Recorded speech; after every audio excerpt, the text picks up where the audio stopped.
বন্ধুরা, ভিডিওটা শুরু করার জন্য আপনাদেরকে অসংখ্য অসংখ্য ধন্যবাদ। আজকে আমি দেখাবো যে সমস্ত মা বোনেরা অন্নপূর্ণা যোজনার টাকা পাননি তারা কিভাবে ক্লেম করবেন। আপনারা হয়তো এর আগে টাকা পেয়েছেন বা অনেক মহিলা আছে একবারও টাকা পায়নি, তারা পুনরায় কিভাবে রিঅ্যাপ্লাই করবেন সেই পদ্ধতি আমি আপনাদেরকে দেখিয়ে দেবো এবং স্ট্যাটাস চেক করার পদ্ধতিও আমি আপনাদেরকে দেখিয়ে দেবো। এবং আপনাদেরকে জানিয়ে রাখি, আপনার বাড়ির পাশে কেউ চাকরি করে, সে হয়তো অন্নপূর্ণা টাকা পাচ্ছে, আদৌ যোগ্য নয়, তার বিরুদ্ধেও আপনি অ্যাকশন নিতে পারেন। কিভাবে সেটা নেবেন সে পদ্ধতিও আমি দেখিয়ে দেব। এবং আপনি নিজেই ধরুন টাকা পাচ্ছেন না, তাহলে আপনারটা আপনি কিভাবে করবেন সে পদ্ধতি আমি দেখিয়ে দিচ্ছি। চলুন ভিডিওটা দেখে নিই কিভাবে আমরা স্ট্যাটাস চেক করব এবং রিঅ্যাপ্লাই বা ক্লেম করব। আমরা টাকা পাইনি, পুনরায় কিভাবে টাকা পাবো সেটা রিঅ্যাপ্লাই বলা হয়, আমরা কিভাবে করব। তো এরকম পেজ খুলে যাবে। আপনি যখনই ওয়েবসাইটে ক্লিক করবেন, আপনাদের সুবিধার্থে আমি এই ভিডিও ডেসক্রিপশনে এই লিংক দিয়ে রেখেছি, সেখানে ক্লিক করার সঙ্গে সঙ্গে এরকম পেজ খুলে যাবে। আপনি এখানে ডিস্ট্রিক্ট সিলেক্ট করবেন, আপনারা আগে থেকেই জানেন এই পদ্ধতিগুলো। আমি ডিস্ট্রিক্ট সিলেক্ট করছি। ডিস্ট্রিক্ট সিলেক্ট করার পর এখানে মোবাইল নম্বর বসিয়ে দেবেন। এখানে মোবাইল নম্বর বসিয়ে দিয়ে ক্যাপচারটা দেখে দেখে এই ঘরটায় বসিয়ে দেবেন। সেন্ড রিকোয়েস্ট ওটিপিতে ক্লিক করবেন। ক্লিক করার সঙ্গে সঙ্গে আপনার ওটিপি দেওয়ার জায়গা আসবে, সেখানে আপনি ওটিপিটা বসিয়ে সাবমিট করে দেবেন। সাবমিট করার সঙ্গে সঙ্গে আপনার সামনে এরকম একটি পেজ খুলে যাবে।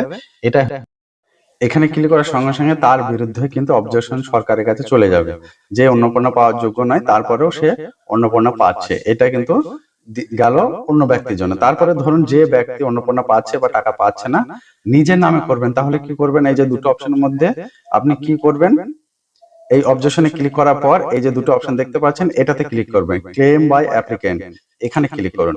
এখানে ক্লিক করতে আবার কিন্তু পেজ খুলে যাবে, নিচের দিকে আসবেন। এই যে এখানে অ্যাপ্লিকেশন আইডিটা শো হবে, আপনারা দেখতে পাবেন যে ব্যক্তি নামে ক্লেম করবেন বা রিঅ্যাপ্লাই যেটা বলা হয়, মানে টাকা পায় না, দ্বিতীয়বার আপনি অ্যাপ্লাই করছেন, তার আইডি নম্বর এখানে শো হবে, তার পুরো অ্যাড্রেস এখানে শো হবে। পুরো অ্যাড্রেসটা আপনি কিন্তু এখানে দেখতে পাবেন এবং সেই ফ্যামিলিতে কতজন মেম্বার আছে এখানে কিন্তু দেখতে পাবেন। এর আগে বলেছিলাম টিক দেয়, এই যে দেখুন এই ঘরগুলোতে টিক দিতে পারবেন যে ব্যক্তির নামে আপনি অভিযোগ করছেন আগেরটায়। আর এটা হচ্ছে, এটা একই জিনিস, যে ব্যক্তি অন্নপূর্ণা পায়নি, এই যে ধরুন এই ফ্যামিলিটার মধ্যে এই ব্যক্তি ঘরে টিক দেওয়া আছে, তার মানে ইনি অন্নপূর্ণা পাওয়ার যোগ্য বা অ্যাপ্লাই করেছেন, ইনি এখন টাকা পাচ্ছেন না, তাহলে আপনি এই ঘরে টিক করবেন। টিক দেওয়ার পর আপনি নিচের দিকে যাবেন, এখানে দুটো অপশন আছে, আপনার ক্ষেত্রে কোনটা হবে আপনি সেটা সিলেক্ট করবেন। প্রথমটা মানে হচ্ছে মানে অ্যাপ্লিকেশন ডিটেলসে কোনো ভুল আছে, ইনকারেক্ট। অ্যাপ্লিকেশন যেটা করেছেন প্রথমে, সেই অ্যাপ্লিকেশনের মধ্যে কোনো ভুল আছে, যদি এমন হয় তাহলে এটা সিলেক্ট করবেন, আর তা না হলে দ্বিতীয়টা সিলেক্ট করবেন। তারপরে আপনি নিচের দিকে যাবেন, এখানে কিছু লিখে দিতে হবে। 1000 ওয়ার্ডের মধ্যে আপনাকে কিন্তু একটা দরখাস্ত লিখতে হবে ইংরেজিতে, এখানে আপনি লিখে দেবেন। তারপরে নিচের দিকে যাবেন, নিচের দিকে যাওয়ার পর documents in support and claim, claim করার জন্য কি কি ডকুমেন্টস আপনাকে দিতে হবে, এটা ইম্পর্টেন্ট জায়গা, ভালো করে খেয়াল করুন। এখানে আপনার Aadhaar card, voter card, PAN card, ব্যাংকের বই, যা যা দিয়ে আপনি অ্যাপ্লাই করেছিলেন তার থেকেও বেশি কিছু আপনি একসঙ্গে পিডিএফ করবেন। পিডিএফটা কি করবেন, এখানে কি কি দেওয়া আছে দেখুন, পিএনজি, জেপিজি আর পিডিএফ, 50 কেবি থেকে 200 কেবি এর মধ্যে কিন্তু আপনাকে করতে হবে, দিয়ে এখানে কিন্তু আপলোড দিতে হবে। সমস্ত ডকুমেন্টস এক জায়গায় পিডিএফ করবেন অরিজিনাল, তারপরে এখানে আপলোড দেবেন। আপলোড দেওয়ার পর এই যে সাবমিট ক্লেম, এখানে ক্লিক করবেন, সঙ্গে সঙ্গে আপনার আবেদনটি রিঅ্যাপ্লাই হয়ে যাবে।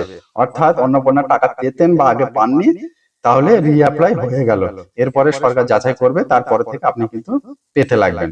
তো এই ছিল আজকের ভিডিও। এর মধ্যে যদি বুঝতে কোনো অসুবিধা হয় তাহলে অবশ্যই কমেন্ট করুন, আমি আপনার উত্তর দিয়ে দেবো। ভিডিওটা সম্পূর্ণ করার জন্য ধন্যবাদ। ভালো থাকুন, সুস্থ থাকুন, দেখা হচ্ছে নতুন ভিডিওতে।